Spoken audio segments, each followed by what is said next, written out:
Deuxième numéro de l'année 2023. Madame, Messieurs, bonjour et bienvenue à vous.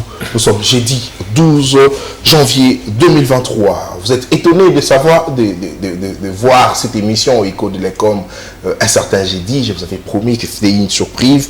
Alors, 2 fois la semaine, ça va paraître cette émission. On va essayer de réfléchir avec nos invités. Vous le savez, c'est une émission de jeunes. Ici, on discute que sur des questions d'actualité politique en République démocratique du Congo. La première, on va essayer de réfléchir sur ce que pense le PPRD de Joseph Kabila qui dit qu'ils n'iront pas à l'enrôlement, ils ne vont pas s'enrôler. Pourquoi? Parce que le pouvoir prépare la fraude électorale. Ils disent qu'il faudrait d'abord commencer par réformer la centrale électorale, la loi électorale, mais également la Cour constitutionnelle. Question de permettre qu'il y ait un processus électoral inclusif permettant justement à tout le parti d'entrer en jeu.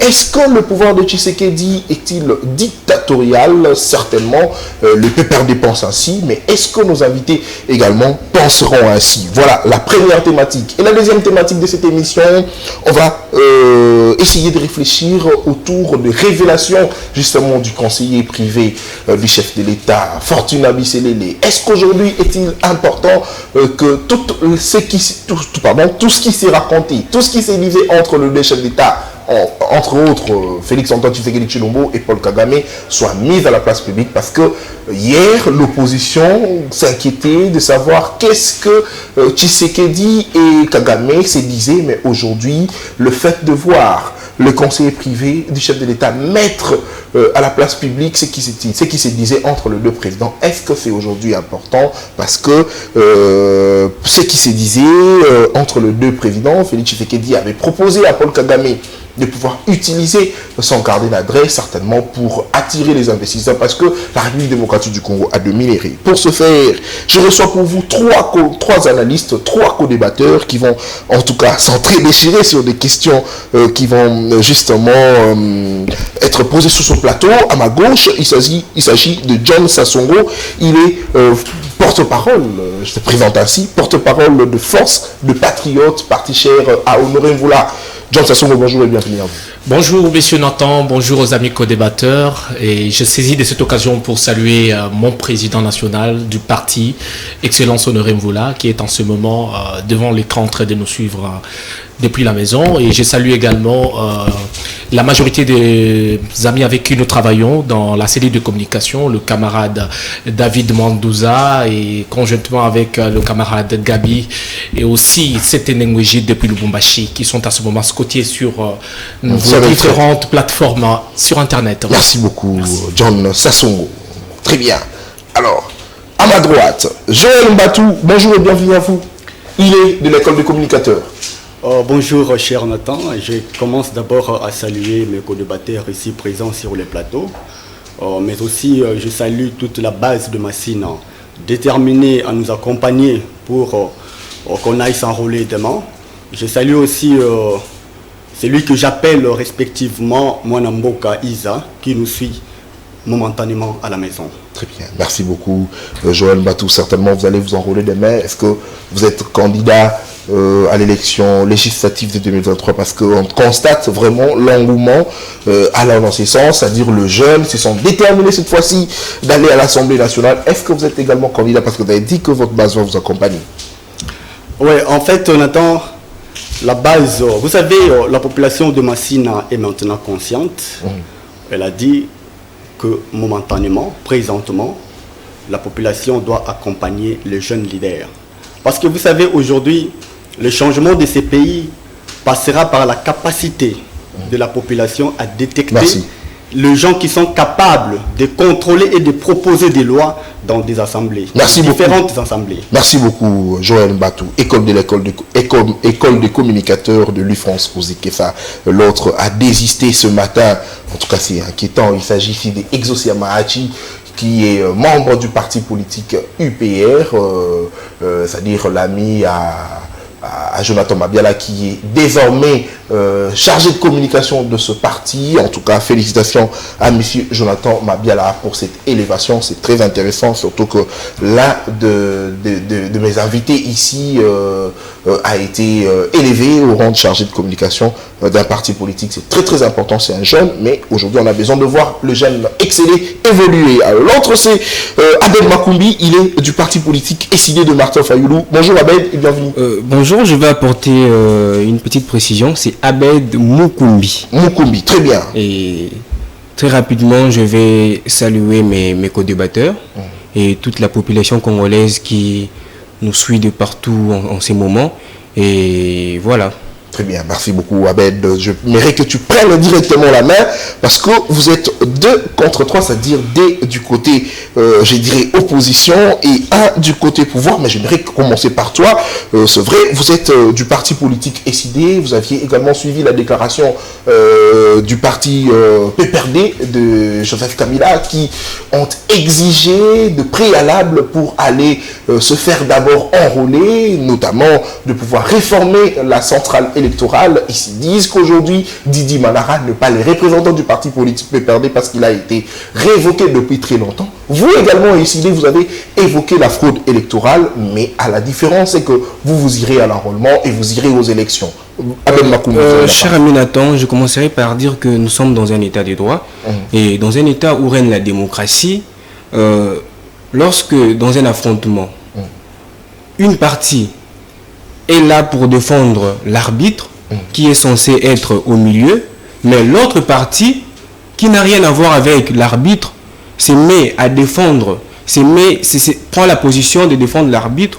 On doit directement comprendre qu'avec cet arbitre, les intérêts de cette partie sont garantis. C'est ce que nous voyons. Expliquez-vous. C'est ce que nous voyons aujourd'hui avec la CENI de M. Kadima. Aujourd'hui, M. Kadima, vous savez, les critiques doivent avoir lieu, c'est tout à fait normal dans un État démocratique, dans un État de droit. Il est tout à fait normal que X ou Y fasse l'objet d'une critique. Mais aujourd'hui, M. Kadima est critiqué par l'opposition au regard de certaines failles qui entachent bien évidemment ce processus. Mais curieusement, l'UDPS est là pour défendre M. Kadima. C'est ce qui cloche. Et l'UDPS également, en 2011, il avait également exigé à ce qu'il y ait un consensus avec toutes les parties prenantes. Nous avons exigé, nous, de décider, le boycott des élections n'est pas dans notre vocabulaire. Voilà. C'est ce que nos amis du PPRD n'ont pas encore compris. Leur stratégie, vous savez, au-delà de la fraude, vous savez, la fraude est déjà orchestrée. Je vais vous la démontrer. Parce qu'aujourd'hui, j'avais même la cartographie de la CENI. Vous verrez, il y a 145 bureaux, prenons le cas simplement d'Ngalema, il y a 145 bureaux qui sont prévus pour que les gens s'enrôlent dans la commune d'Ngalema. Mais curieusement, il n'y a que 70 bureaux qui sont opérationnels. Et ces bureaux-là qui sont fictifs, qui sont inopérationnels, vous verrez à la fin, il y aura des enrôlés. Et ce sont ces voix qu'ils vont donner à ces gens-là. Alors, Fayoulou d'ailleurs a pris cette décision de pouvoir publier la liste de ces bureaux qui les font. Oui, nous avons mis en place une équipe qui est en train, bien entendu, de superviser ces opérations. Et bientôt là, notre secrétaire général de Voskitoko va rendre public cette liste-là. Très bien, merci beaucoup Abed Makumbi pour vos analyses. C'est vrai, vous irez aux élections parce que le pouvoir en place prépare déjà une fraude. Alors John Sassongo, c'est vrai, vous avez répliqué. Est-ce que le pouvoir de Tshisekedi est aujourd'hui réputé dictatorial par le PPRD? Est-ce qu'aujourd'hui, vous pouvez nous dire quelles sont les stratégies que parce qu'on vous accuse de pouvoir mettre les stratégies en place pour pouvoir tricher aux élections. Est-ce que vous pensez que ces accusations sont fondées au regard de tout ce qui se passe depuis le début du processus électoral? Monsieur Nathan, je salue la pertinente question que vous venez de me poser tout à l'heure et aussi l'intervention de mon estimé co-débatteur, Abed Mukumbi. En fait, pour répondre à votre question qui est de savoir si le pouvoir de M. Félix Tshisekedi, notre président de la République, est dictatorial, je vous dirais non. Parce que le président de la République, son Excellence Félix-Antoine Tshisekedi, est le tout premier président que nous avons connu dans notre pays qui a réellement instauré un état de droit où nous avons justement... Le tout premier président. Le tout premier, Assemblée. À restaurer l'état de droit. Où nous avons justement la possibilité d'avoir justement de co-débatteurs de l'opposition, passer sur un somptueux plateau comme le vôtre, donner le point de vue et rentrer tous en vie sans être inquiétés. Rentrer tous en vie, c'est que vous venir à l'époque des Kabila. Pour revenir justement à ce que M. Chadari a dit, vous devez comprendre que ça c'est déjà une information pour ceux qui ont été en ligne, ils ont suivi les déclarations de mon président du parti, son excellence Honoré Mvula. Il a essayé de répondre à M. Chadari en essayant de le rappeler qu'en 2006, l'UDPS également s'était abstenu dans le processus électoral, mais son retrait du processus électoral n'avait entravé nullement le processus qui était déjà déclenché. Nous comprenons que le PPRD et certains amis de l'opposition ont juste peur des élections. Nous n'avons pas des émotions à calmer. Nous avons la Constitution à respecter et nous avons le délai à respecter pour la tenue des élections. La tenue des élections, vous devez comprendre que c'est la volonté de la population. C'est la population qui s'est exprimée par le voie du référendum à partir de notre constitution pour que les élections soient tenues dans notre pays dans le délai constitutionnel. Et nous, au niveau de la CENI, nous estimons que le président actuel du bureau de la CENI, M. Kadima, bénéficie de toute légitimité de toutes les classes prenantes, des parties prenantes, voudrais-je dire. Pourquoi? Parce que vous vous rappelez que M. Kadima, il a convoqué plus de 4 fois les parties prenantes de toutes les tendances confondues au niveau de l'Assemblée nationale. Tout ça parce qu'il voulait qu'on discute sur des questions de la transparence de l'élection. Et aujourd'hui, si M. Chadari ou un groupe d'individus prennent la décision de se retirer dans le processus électoral, je vous rappelle qu'il y aura toujours un matin et il y aura toujours un soir. Nous sommes prêts pour les élections parce que nous, la force des patriotes, notre souci, c'est que nous devons atteindre nos objectifs. Et parmi nos objectifs, nous avons celui justement de donner au chef de l'État la majorité. Le deuxième mandat. Non seulement le deuxième mandat, mais aussi l'accorder une majorité parlementaire jeune dans le scrutin qui sont déjà à l'horizon. Très bien. Alors, John Sassongo, répondez également à cette deuxième question. Le PPRD de Joseph Kabila dit que cette CENI, en tout cas, le membre de l'opposition qui sont au sein de la CENI ne sont pas ceux-là qui devraient être là. Pourquoi? Parce que Didi Manara, qui est là, n'est pas membre du PPRD parce qu'il a été déjà révoqué et il parle d'un forcing, c'est-à-dire là, ensemble avec le président de l'Assemblée nationale et Didi Kadima, ils ont fait un forcing pour débaucher ceux-là qui ont été révoqués par le PPRD pour qu'ils représentent ce même parti dans l'équipe de la CENI. Ils doivent être sérieux. Nos amis du PPRD, M. Chadari, doit être sérieux parce qu'il sait qu'il y a eu vraiment des réformes qui ont été faites et qui ne favorisent plus ce qu'ils faisaient auparavant. Ils savent que si nous allons aux élections, le PPRD n'aura même pas de députés. Je vous informe. Le PPRD n'aura même pas de députés. Même pas de députés parce qu'ils n'ont pas un discours. C'est tout ce qu'ils ont fait, ou bien le 18 ans qu'ils ont fait à la tête du pays n'a été qu'un fiasco. Le pays n'a rien bénéficié de tout ce qu'ils ont fait. Mais on se dit, vaut mieux l'époque de Kabila qu'à l'époque de Mais je vous dis, mais si... Parce qu'il n'y a pas même temps de réalité. Mais laissez la population s'exprimer par voie des élections. Pourquoi ils ont peur des élections? Ils ont peur des élections parce qu'ils savent qu'ils n'ont pas un discours à présenter à la population. Et nous sommes prêts. Nous, de l'Union Sacrée, nous sommes prêts pour les élections. Avec le bureau de Kadima, au sein le bureau de Kadima. Kadima, d'ailleurs, qui est en place actuellement, il est l'émanation, justement, de la volonté des confessions religieuses. Et c'est que c'est quelqu'un qui n'a jamais été ni membre de l'UDPS, ni de Force des Patriotes, mon parti. Ce sont des accusations fausses. Ce sont des accusations fausses seulement qui expriment la peur et la crainte des élections. Très bien. John Sassongo, Force des Patriotes. Joël Mbatou, j'ai tendance à vous appeler Joël Moutandou, que je salue ici au passage. Joël Mbatou, votre temps d'antenne également, vous allez, c'est vrai, réagir sur ce qui s'est dit, mais votre lecture par rapport à la position aujourd'hui du PPRD qui refuse déjà l'enrôlement, surtout qu'il faudrait rappeler que l'enrôlement avait débuté depuis le 24 du mois de décembre 2022 et ça prendra fin au mois de janvier, le 23 janvier 2023. Nathan, merci beaucoup. Je commencerai d'abord à saluer la pertinence de ceux qui m'ont précédé. Vous savez, ça fait du bien de discuter avec les jeunes sur ces plateaux. Mais ça fait aussi mal de voir comment les jeunes défendent ce qu'on ne peut pas défendre. Mais cela nous tienne. Nous allons analyser partant de la question qui nous a été posée. Aujourd'hui, Nathan, vous savez, j'étais en train de discuter avec les amis il y a un ami qui m'a demandé si le PPRD existait encore. En tout cas, par là, j'ai compris qu'il y a déjà un grand nombre de gens qui ne croyaient plus à l'existence du PPRD. Mais c'est que nous devons savoir, parce que c'est tout le monde qui condamne. Non, on devrait aller aux élections. Pourquoi Chadari ne veut pas qu'on aille aux élections? Pourquoi PPRD ne veut pas? Oui, c'est bien beau de condamner. Mais vous savez, ce que Chadari a fait, c'est ce qu'on appelle une communication politique. Vous savez, la communication politique a plusieurs objectifs. Au-delà du fait que ça ait l'objectif de la prise et de la conservation du pouvoir, la communication politique vise aussi à faire renaître ce qui n'existe pas. Là, c'est un point que tout le monde doit être d'accord avec moi. Pourquoi? Vous savez, le PPRD est disparu. Aujourd'hui, même sur le plateau, il était difficile qu'on parle du PPRD. Mais si aujourd'hui nous sommes revenus ici sur le plateau parlant du PPRD, c'est parce qu'il y a eu une communication politique du PPRD. Très bien. Ça a fait en sorte que nous puissions discuter sur le PPRD. Ça, c'est un point très important que chacun de nous doit noter.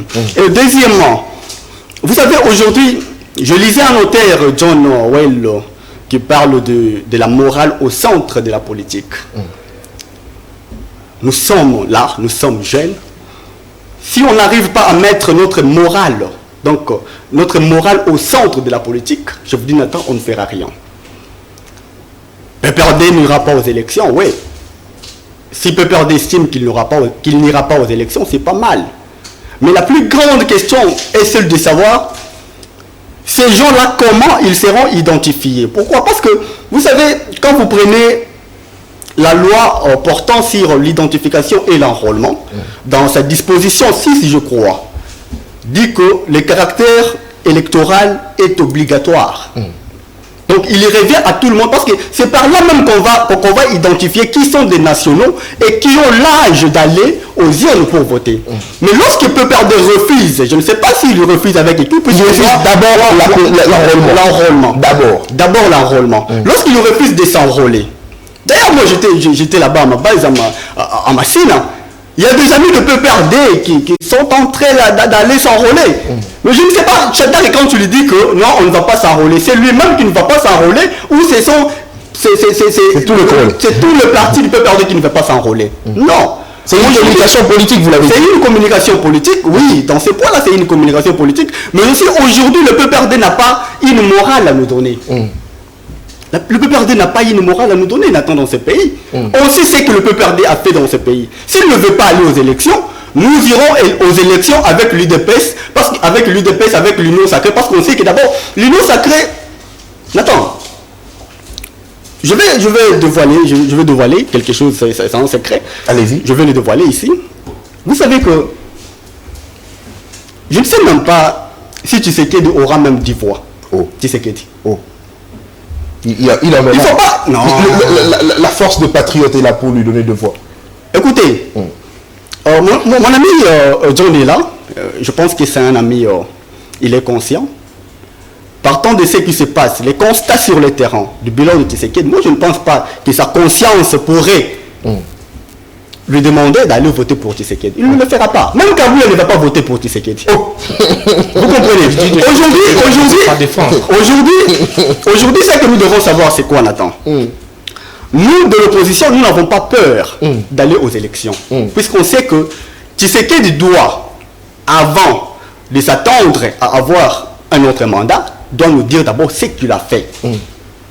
S'il n'arrive pas à nous présenter un bilan qui sera... Il va vous parler de la qualité de l'enseignement, de l'état de droit, il va vous parler de la force de l'EAC qui est venu soutenir les FARDC à l'Est pour mettre à nu le manœuvre du Rwanda, et ainsi de suite. Bon, c'est pas moi, mais j'ai fait ce qu'il pourrait, en quelques lignes, nous raconter. Merci. Nathan, je vais citer par ici. Lorsque dans votre famille, votre papa n'arrive plus à assurer la sécurité de la famille et il appelle les gens de l'extérieur pour l'assurer à sa place, je vous le dis qu'il y a quelque chose qui ne va pas. Merci beaucoup, Joël Mbatou, école de communicateurs. Abed Makoumbi et Sidé, votre réaction également sur le fait que Fayoulou dit que le pouvoir est en train de réduire le pouvoir, c'est-à-dire la CENI a réduit dans certaines provinces où l'opposition a de l'ancrage, le pouvoir a réduit le nombre d'électeurs au profit je disais que le pouvoir a réduit le nombre d'électeurs dans certaines provinces où l'opposition a de l'ancrage au profit de Tshisekedi, vice-versa pour l'opposition. Est-ce que ce que vous dites est-il fondé ou simplement c'est un aveu d'échec pour Fayoulou qui déjà estime qu'il pourrait perdre aux élections face à Tshisekedi qui a un bilan, comme l'a dit justement John Sassongo sur ce plateau? Bon, avant de répondre à votre question, je vais faire un petit recadrage. Il y a mon ami John Sassongo qui a dit que M. Tshisekedi a instauré un état de droit. Mais moi, je me pose la question, il s'agit de quel état de droit? Parce qu'aujourd'hui, on voit des gens qui ont volé, des gens qui ont été attrapés la main dans le sac et qui ont été graciés, bien évidemment, par le président Tshisekedi. Et à l'époque, certes, il y avait des détournements, mais il y avait quand même des gens qu'on a arrêtés. Et aujourd'hui, on voit des gens qui détournent, mais curieusement, ces gens sont libérés. Et la liberté d'expression est restreinte. On voit aujourd'hui M. Jean-Marc Abound qui exprime ses pensées et du coup, le lendemain, il se retrouve en prison. Donc, moi, je ne pense pas que M. John peut nous donner des leçons sur ce point-là. Et la peur de l'opposition, moi, je ne pense pas que l'opposition ait peur. D'ailleurs, nous, qui sommes des décidés, nous étions le premier parti à aller en congrès, à l'issue duquel monsieur, ou encore le président élu Martin Fayoulou a été désigné comme notre candidat pour le président élu pour le compte des élections présidentielles. Donc je ne pense pas que nous avons peur. Et pour répondre à votre question, moi je pense que les accusations ou encore les dénonciations du président Fayoulou est fondée. Pourquoi? Aujourd'hui au Nord Kivu, cette partie est très peuplée, voulais-je dire. Cette partie est peuplée. Cette partie a plusieurs Congolais. Il y a beaucoup de gens dans cette partie, mais curieusement, au Kasaï, la population est réduite. Plus que est réduite, la population est réduite. Mais au Kasaï, vous verrez, il y a beaucoup de centres. Et là-bas, dans l'Est de la République, il y a moins de centres. Vous comprenez? Donc c'est vraiment une fraude qui est déjà orchestrée et raison pour laquelle nous appelons la population à la vigilance. Nous devons être vigilants. Vous savez, aucune fraude ne peut résister devant la mobilisation populaire. Si le peuple aujourd'hui se mobilise, je ne pense pas qu'aucune fraude ne pourra passer. C'est vrai, vous dénoncez, avant même le début de ces élections, est-ce que c'est une peur? Vous avez dit que vous n'avez pas peur, mais quelles sont les stratégies que vous allez mettre en place? Parce que c'est la même question que j'avais posée récemment à Fayoulou. Je lui dis, c'est vrai, vous dénoncez, mais quelles sont les stratégies? Parce qu'on ne veut plus entendre cette chanson de la vérité des urnes. Si c'est Tshisekedi qui a gagné, on va proclamer qu'il fait Kébi. Si c'est Fayoulou, c'est Fayoulou. Si c'est Katumbi, c'est Katumbi. Mais quelles sont les stratégies que vous mettez en place? Parce que vous allez nous dire, non, on avait des smartphones, on avait ceci, c'est là, mais en fin de compte, c'est la vérité des urnes. Je l'ai dit ici, rien n'est plus puissant que la mobilisation populaire.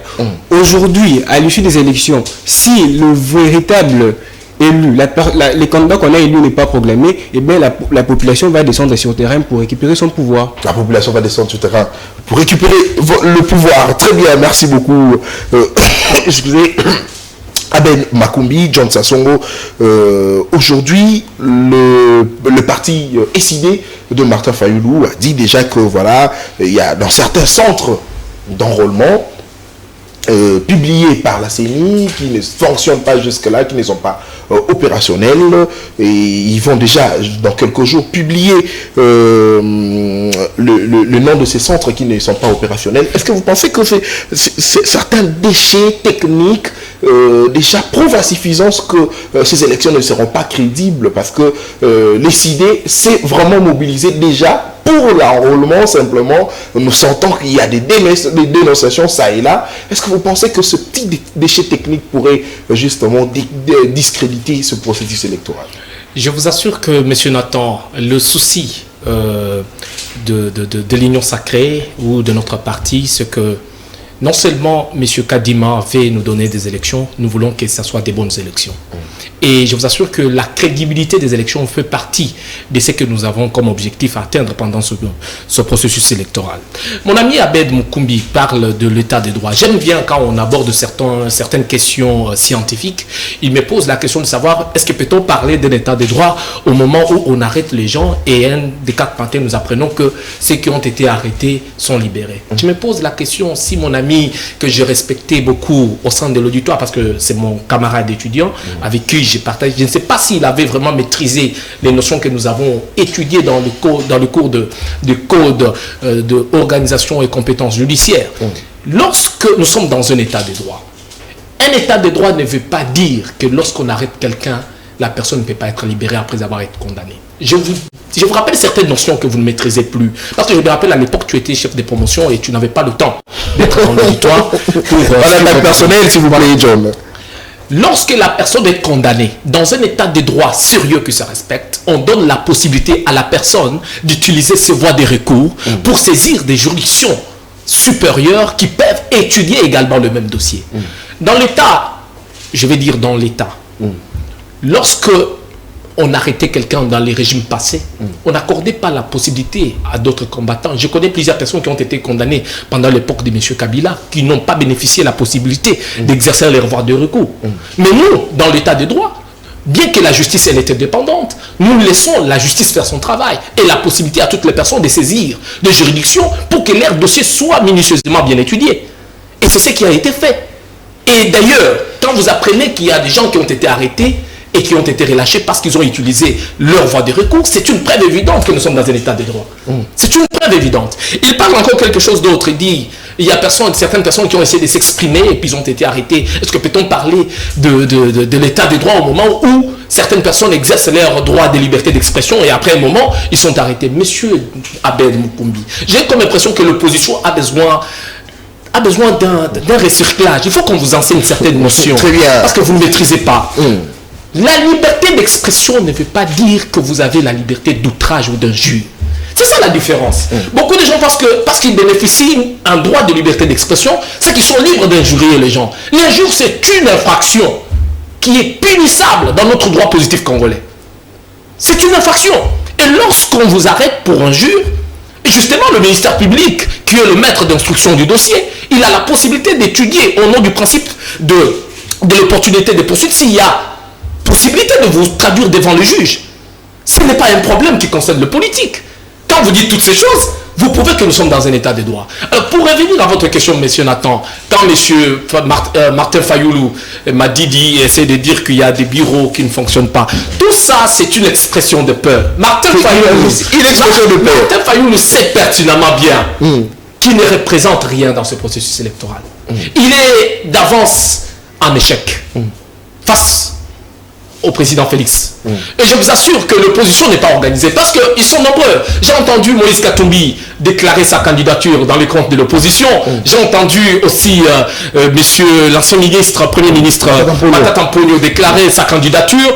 John, est-ce que vous pensez que toutes ces forces pourraient cette fois-ci combattre réellement Tshisekedi à l'élection et ça pourrait en tout cas vous créer de problèmes pour être élu cette fois-ci? Monsieur Nathan, je vous ai toujours dit sur le même plateau que je vous ai toujours rappelé qu'en 2018, M. Martin Fayoulou, il avait le soutien de tous ces individus. Il avait le soutien de tous ces individus. Et il y avait aussi M. Chadari qui parle aujourd'hui ou de refus des élections. Il avait le soutien de tout FCC. Tout l'FCC, voudrais-je dire. Nous connaissons ce qui a été le résultat de 2018. Nous sommes habitués à ce genre de combat. Parce que nous avons... Face au bilan de Tshisekedi. Face au bilan, le bilan du président Félix. Le bilan de Félix Tshisekedi, l'actuel président de la République, qui est positivement positif. Et moi, je peux le prouver. Allez-y. Une minute pour prouver. La première des choses, c'est l'instauration d'abord de l'état de droit. Très bien. Ça, si vous voulez que je parle de l'état de droit. Nous parlons de la gratuité de l'enseignement. Je voudrais vous rappeler quelque chose sur la gratuité de l'enseignement. Parce que beaucoup de gens disent que non, la gratuité de l'enseignement est un échec et tout ça, tout ça.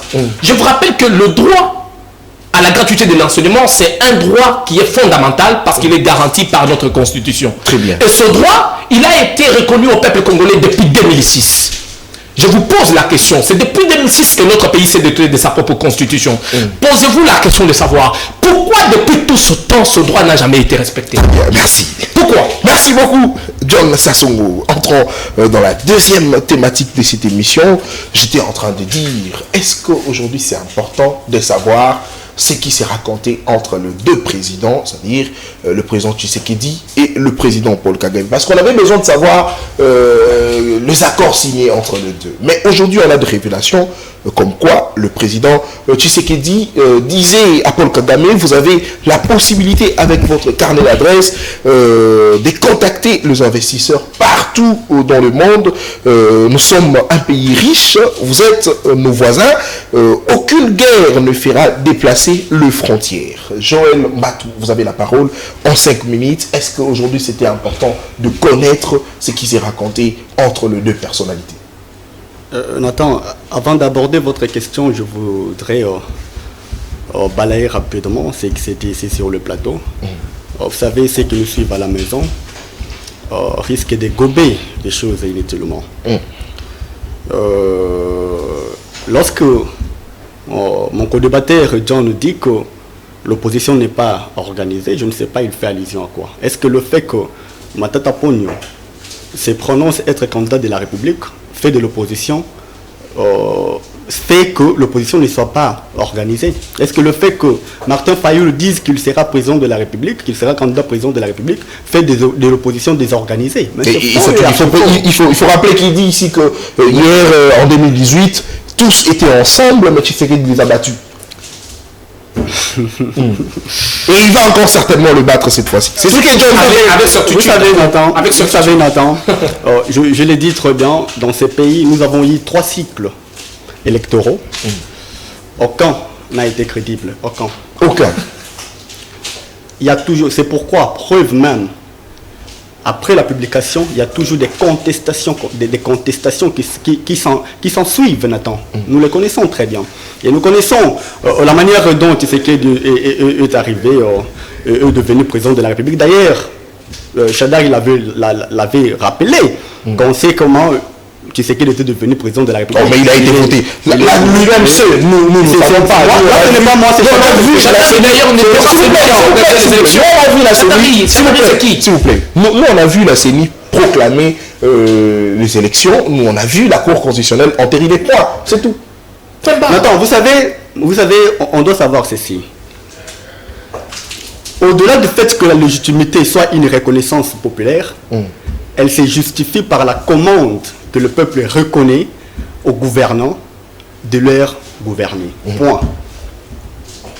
À l'issue des élections, donc à la fin, à l'issue des élections de 2018, vous savez comment Tshisekedi était bloqué par le déchambres. Vous le savez. Est-ce que je sais pas s'il n'avait pas de majorité. Parce qu'il n'avait pas de majorité. Allez-y, Joël. Il n'avait pas la majorité, maintenant il en a. L'union sacrée. Maintenant il a la majorité. Il a l'union sacrée. Mais vous avez dit qu'il n'avait pas la majorité. C'est que maintenant il a une majorité. Maintenant il a la majorité. Comment il s'est donné une majorité? Question directe à Tshisekedi. Allez-y à l'essentiel et répondez à ma question. Je vais à l'essentiel. Je voulais aussi rappeler, lorsqu'il parle de... Il a parlé encore de la gratuité de l'enseignement. Il est vrai. Je dois rappeler à mon ami que moi j'évolue dans le secteur éducatif. Je sais de quoi je parle. J'ai au moins eu le temps de parcourir des écoles. Et je sais ce qui se passe là-bas. Des conditions dans lesquelles nos petits, ceux qui sont appelés à prendre la relève demain dans ces pays, étudient. Toi, tu ne le sais pas. Et je te rappelle encore que aujourd'hui, il y a eu un sitting au niveau du ministère des Finances. Tu le sais. Les syndicalistes sont en train de m'énoncer d'aller encore en grève. Tu es au courant. Et si cette gratuité de l'enseignement marchait, pourquoi? Il y a toujours des revendications par-ci par-là. Là, c'est un faux débat. Répondez maintenant à la question. Je réponds directement à la question qui m'a été posée concernant c'est que les carnets d'adresse de Tshisekedi les carnets d'adresse de Paul Kagame. De Paul Kagame, c'est pas avec son ami Tshisekedi, son frère. Entre les deux. C'est entre les deux, non? Cher Nathan, je dois rappeler ici, on doit comprendre ceci, que la complexité d'un phénomène social, la diversité générale des techniques employées pour les étudier exige une spécialisation. D'où on ne peut pas étudier un phénomène social dans toute sa globalité. Déjà sur le plateau ici, quand on aborde une question, on doit se localiser dans quelle discipline on veut analyser cette question. Vous le comprenez? Moi, je fais les sciences de l'information et de la communication à l'UNIKIN. Ce sont des questions que je maîtrise bien. Parce que les sciences de l'information et de la communication, c'est une science transversale. Et se nourrissent inévitablement des concepts des autres sciences sociales. Là, les amis doivent noter. Et lorsque je vais aborder cette question, je pars d'abord dans l'angle de la philosophie de la communication pour analyser cette question avant d'aborder le droit, avant d'aborder la société. Rapidement, parce que vous restez d'abord aborder cela sur l'angle de la philosophie de la communication. On doit savoir ceci. La philosophie de la communication étant une réflexion critique sur les idées de la communication, lorsqu'un politique prononce, un politique dit, on a la facilité d'analyser et de comprendre qu'est-ce qui se passe réellement. Puisque vous savez, dans la philosophie de la communication, il y a ce qu'on appelle l'agir par habitus. L'agir par habitus voudrait qu'il n'ait pas un sens caché des normes qui est public. Parce que je dois te rappeler ici, Nathan, qu'un homme public n'a pas de vie privée. Ça a été prouvé philosophiquement, communicationnellement. Lorsque le président de la République signe des accords, je ne sais pas s'il faut les appeler les accords, parce que tous les accords signés doivent être publiés. Dans le journal officiel. Dans le journal officiel, tous les accords signés doivent être publiés. Mais qui dévoile le secret de ce que le président avait signé avec Kagame? C'est un conseiller privé. C'est un conseiller privé.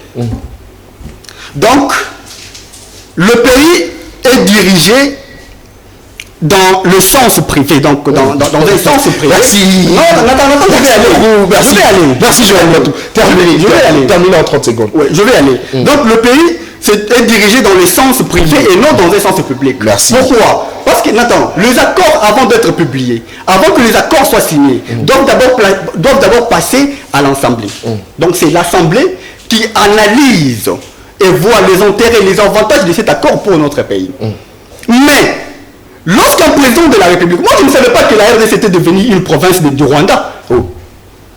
Moi je ne savais pas que d'une manière insolite, d'une manière informelle, la RDC était devenue une province du Rwanda. C'est faux. Attends. Terminé. Je vais terminer. Louis France est DG ici à CML13 TV. Jean-Marie Kassamba est DG à Télé 50. Mais Jean-Marie Kassamba quitte Télé 50, vient à CML13 TV pour dire à Louis France, tu sais, moi là-bas, je n'arrive pas à vendre mes minéraux, je n'arrive pas à faire appel aux invités, donc tu peux commencer à le faire aux annonceurs, tu peux commencer à le faire à ma place. Très bien. Alors, attends, laisse-moi citer, de ne pas comprendre l'idée. Alors, je vais terminer par là. Une minute. Et on dit quoi que Jean-Marie vient, il dit à Louis France, non, il faut me chercher tous ces gens-là, les annonceurs, j'en ai besoin pour faire fonctionner ma chaîne. Alors à ce moment-là, le recette de la chaîne sera divisé entre Jean-Marie Kassamba et Louis France. C'est ça qu'on appelle le commerce win-win, 50-50. Pendant que Kagame est en train de consommer le 100% de ses recettes, nos recettes seront divisées avec Kagame. Merci. Aujourd'hui par là, je chute par la partie aujourd'hui par là, la RDC et la capacité de se prendre à charge. C'est pourquoi il fait appel à d'autres pays pour les supporter. Merci Joël. Abed Mukumbi, vous avez la parole rapidement, en 5 minutes également. Vous aviez besoin, surtout vous de l'opposition, vous aviez besoin de savoir ce qui s'est raconté entre les deux présidents aujourd'hui, au regard de révélation justement du conseiller privé qui dit que le chef de l'État avait dit à à Paul Kagame, qu'il a, à travers son carnet d'adresses, il peut contacter les investisseurs parce que la RDC a de minéraux et les deux frontières, malgré les guerres, les deux frontières ne peuvent jamais se séparer. Vous avez la parole. Merci, cher ami Nathan. Avant de répondre à votre question, je vais un peu rebondir par rapport à ce que mon ami John Sassongo a dit. Vous savez, nous sommes de ceux-là qui aiment bien la contradiction, mais ne nous contredisez pas sur base de ce que vous pensez de nous dire. Donc, contredisez-nous sur base de ce que nous avons dit concrètement. Je n'ai pas dit que dans un état de droit, on peut injurier comme on veut. Non, je n'ai pas dit ça. Certes, il faudrait que les gens fassent l'objet de poursuites judiciaires s'ils se comportaient hors la loi, s'ils se comportaient comme la loi ne le prévoit pas. Donc ça, c'est une précision importante. J'étais calme, mon cher. C'est une précision importante à apporter. Il a parlé d'un bilan, il a parlé de la gratuité, cher ami Nathan. Selon les normes de l'UNESCO, dans une salle de classe, il faudrait qu'il y ait, si c'est trop, 45 élèves. Mais aujourd'hui, avec l'application de la gratuité, nous voyons, les salles sont inondées. Aujourd'hui, vous verrez dans une salle de classe un enseignant qui a déjà 70 ans, qui est déjà fatigué, mais curieusement, il a 100 élèves, 120 élèves. Vous savez, il y a un Chinois qui a dit, si vous voulez détruire un État, il ne suffit pas simplement de lui faire la guerre, mais détruire son système éducatif. C'est ce que M. Félix Tshisekedi est en train de faire. Oh, il est en train de détruire le système éducatif. Oui, je l'affirme. Très bien. Vous savez, allez maintenant à la question. J'y arrive. C'est une disposition constitutionnelle, certes, mais des questions très importantes comme celle-ci, il faudrait qu'il y ait une étude, voir si le moment est opportun, voir si nous avons suffisamment de moyens pour que cette gratuité soit appliquée. Vous savez, pour répondre maintenant à votre question, moi je pense que les coopérations bilatérales sont très importantes pour les États, surtout sur le plan économique, mais la question fondamentale qu'on doit se poser, c'est celle de savoir s'il s'agit de quel partenaire. Il s'agit de quel partenaire. Le Rwanda est un pays qui a sémé toujours la désertion sur notre territoire. Le Rwanda est un pays qui a toujours massacré notre peuple, notre population. Et d'ailleurs, il y a des rapports des experts des Nations Unies, de nombreux rapports qui ont été élaborés par les experts des Nations Unies, qui épinglent le Rwanda comme principal agresseur de la RDC, qui met en face le Rwanda, M. Paul Kagame, face aux 10 millions de Congolais qui ont été tués. Voyez-vous, donc, donner le minerai à M. Kagame pour l'exploitation, moi je pense que c'est cracher sur la mémoire de 10 millions de Congolais. Très bien, merci beaucoup. Abed Mokumbi, vous allez réagir comme d'habitude, mais on vous accuse, vous, de l'Union Sacrée, avec le chef de l'État surtout, de pouvoir tout donner à Paul Kagame, c'est vrai, et selon ce qu'on apprend, que tous les accords ont été, tous les accords signés entre les deux partenaires n'existent plus aujourd'hui. On regarde simplement de l'agression rwandaise envers la République démocratique du Congo, mais on acquise une certaine légèreté de la part de nos autorités, et notamment le chef de l'État, qui aurait dit justement à Paul Kagame que la RDC a de minéraux, mais Kagame peut utiliser son carnet d'adresse pour justement intéresser les investisseurs. Est-ce qu'on se demande, est-ce que Tshisekedi, avec tout le voyage qu'il n'a pas fait, il n'a pas pu contacter les investisseurs pour venir ici en République démocratique du Congo avec nos minéraux qu'on a, pour qu'on puisse en bénéficier de manière, c'est-à-dire faire un partenariat gagnant-gagnant, win-win, c'est comme l'a dit le conseiller privé du chef de l'État. Monsieur Nathan, j'aime vraiment ce sujet, j'aime vraiment ce plateau parce que vous êtes parmi des journalistes que j'apprécie dans notre pays. Merci. Vous êtes l'un des meilleurs de notre génération et je vous apprécie surtout pour les pertinentes questions que vous nous posez. Mais avant de répondre à votre question, monsieur Nathan, permettez-moi de revenir sur ce que mon ami Mbatou a dit tout à l'heure. Différent du professeur Mbata. Il pose la question de savoir, oui, la gratuité de l'enseignement. Vous parlez beaucoup de la gratuité de l'enseignement, mais pourquoi jusqu'ici il y a tant de revendications? Il y a tant de revendications parce que Joseph Kabila n'avait pas accepté de protéger ce droit depuis 2006. Il n'est plus au pouvoir. Non, je vous rappelle, nous, à ce stade, on ne pouvait pas mettre la gratuité de l'enseignement en place. Nous devrions faire ce qu'on appelle la continuité des affaires de l'État. Parce que c'est depuis 2006 que la Constitution reconnaît à notre peuple la gratuité à l'enseignement. Et aujourd'hui, M. Félix Tshisekedi est venu, il a promis d'établir un état de droit. Un état de droit, c'est un état non seulement qui garantit des droits, mais aussi qui les protège. Et la protection en droit constitutionnel, c'est la facilitation de ce droit au niveau de la population. Il a accepté de protéger ce droit, il a accepté de commencer, parce que c'est la volonté du constituant. La gratuité de l'enseignement n'est pas un droit public, c'est un droit constitutionnel, voyez-vous, un droit fondamental. Et donc, il était absolument crucial que cette gratuité de l'enseignement, avec notre vision, soit matérialisée. Ça, c'est de 1. De 2, quelqu'un m'a dit, une question mal comprise entraîne un échec pur et simple. Ici, est-ce qu'on parle des accords? Parce qu'on parle maintenant de l'intervention ou de la réaction de M. Fortinand. M. Fortinand, le conseil privé du chef de l'État.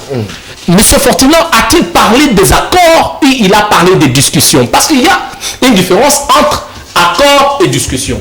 Monsieur Félix Tshisekedi, Antoine, l'actuel président de la République, lorsqu'il est venu au pouvoir, il a pris la décision de tout changer.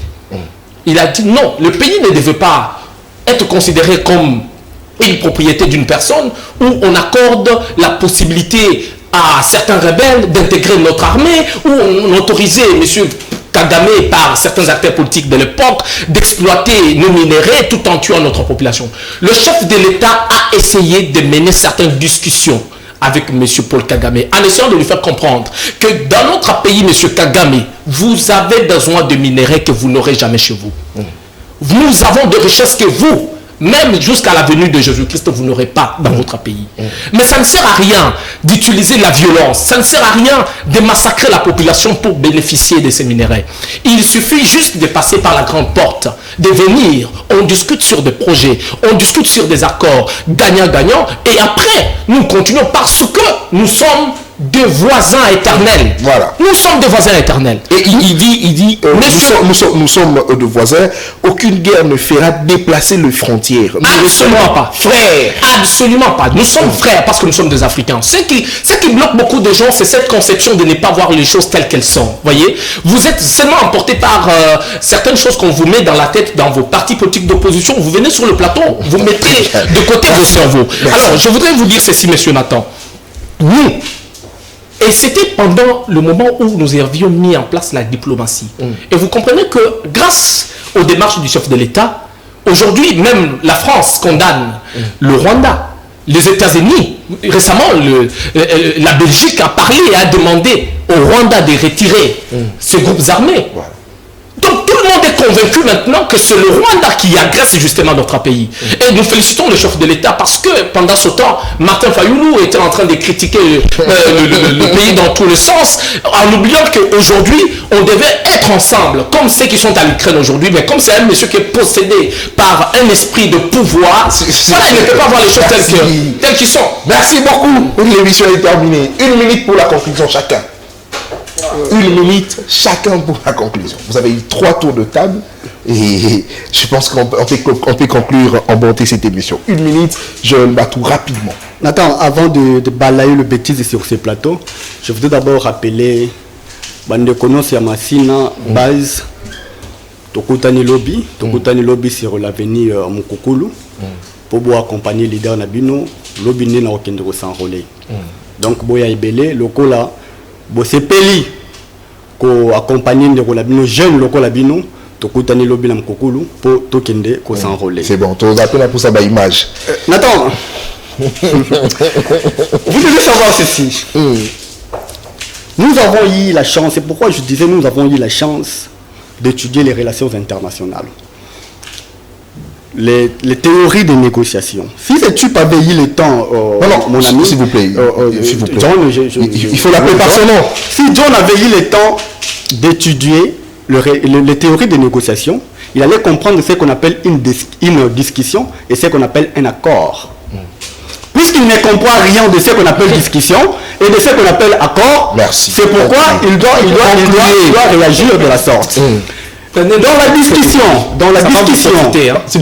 non, papa, ça va vous profiter. S'il vous plaît, John, nous sommes à la fin.